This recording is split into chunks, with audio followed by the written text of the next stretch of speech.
নমস্কাৰ বন্ধুসকল, Sonitpur gut farm YouTube চেনেললৈ আপোনালোকক স্বাগতম। আজি মই অন্য এটা বিষয় লৈ আপোনালোকৰ সন্মুখলৈ আহিছোঁ।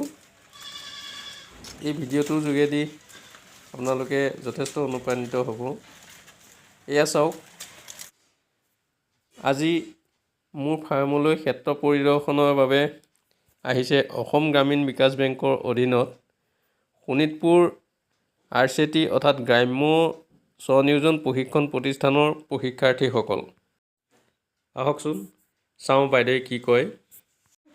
ঠিক আছে, বাইদেউৰ লগত চিনাকি কৰাই দিছোঁ। এইফালে চাব, আমাৰ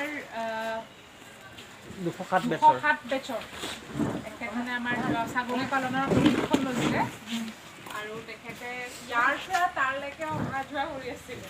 তেনেকৈ আৰু ধৰক তেওঁ যিহেতু মানে ছাগলী ধৰক কিবাজনীও আছে ধৰক আৰু তেওঁ কামত ওলাই যায় কাৰণে ধৰক তেওঁ সাতটা মানে ব্যৱস্থাটো কৰা নাছিলে আৰু খুবেই ফলপ্ৰসূ হৈছে তেখেত।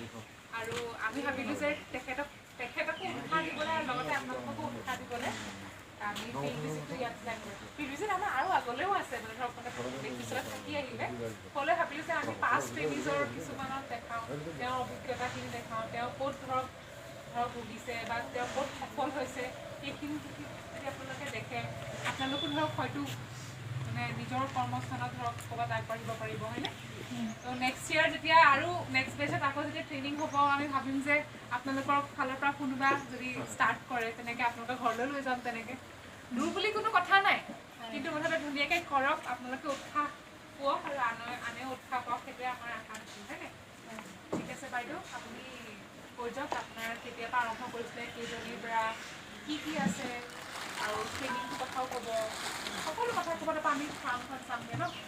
নমস্কাৰ, মোৰ নাম মণি বৰা আৰু ঘৰটোৱে দেখিছে গাঁও কমাৰ চুটি কয় ঠেলামৰা। মই প্ৰথমে 14 চনত এজনী ছাগলী লৈছিলোঁ। তেতিয়া মানে এইবিলাকৰ একো নাজানো আৰু গাঁৱলীয়া ছাগলী এজনী পাইছোঁ, লৈছোঁ। এজনী ছাগলীৰ পৰা এতিয়া মই যোৱাবাৰ মই 1,60,000 টকাৰ ছাগলী বেচিছোঁ। তাৰপিছত তাৰ আগৰবাৰ 1,20,000 বেচিছোঁ, তাৰ আগৰ বছৰ। তো তাৰ মাজে মাজতে এটা দুটা বেচা হৈ থাকে, তেনেকৈ বেচিছোঁ। এতিয়া লাহে লাহে উন্নত জাতৰটো কৰিছোঁ আৰু তেনেকেই মানে কৰি আছোঁ। কিন্তু এয়া কৰিবলৈ হ'লে বহুত ধৈৰ্য লাগিব, মানুহৰ কথা শুনিব লাগিব। মানে কেনেকৈ আপুনি চিনাক্ত কৰিব? এই মুখখন দেখিলে দেখোন ধুনীয়াই লাগে, মুখখনে চাই চালে গাটো নাচায় নহয়, কেনেকৈ চিনাক্ত কৰে? ভাল জাতৰ বুলি ক'লে এতিয়া আমাৰ ধৰক ইয়াত চিৰহিটো আৰু জিতেলটো দুটা আছে। সূতাপুৰি এইবিলাকো যমুনাপুৰি আমাৰ ইয়াত সেইটো পাবলৈ পোৱা নাই। যমুনাপুৰি, বাৰবাৰী এইবিলাক আমাৰ অসমত চবেই। যমুনাপুৰিটো মানে বাহিৰত ঠাণ্ডা জেগাত হয়। হ'লেও আমাৰ ইয়াত কৰিছে মানুহ ক'ৰবাত। আকৌ বাৰবাৰীটো পায়, কৰিছে। সেইবিলাক জাতৰ ভালেই, কিন্তু আমাৰ লোকেল জাতটো ল'লে ধৰক অলপমান ডাঙৰ চাব লাগিব, গাখীৰ আছে। এনেকৈ RCT গোটেই টীমটোৰ লগত থাকি মোৰ যথেষ্ট ভাল লাগিল। সময় প্ৰায় আবেলি 4টা, 4:30 বাজি গ'ল।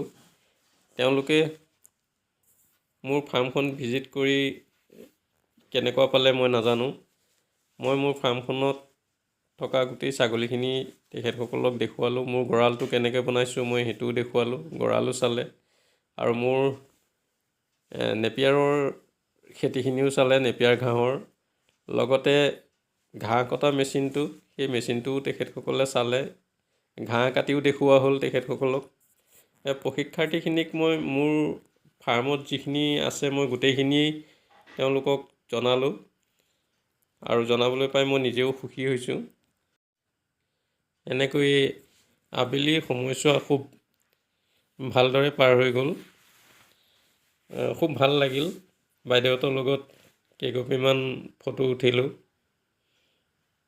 এয়া চাওক, খুব ধুনীয়া লাগিল বাইদেউহঁতৰ গোটেই টীমটো। এইবাৰৰ যিটো বেষ্ট, এই বেষ্টটো খুব ভাল লাগিল আৰু তেখেতসকলক মই প্ৰায় 4:30 মানত বিদায় দিলোঁ। ধন্যবাদ।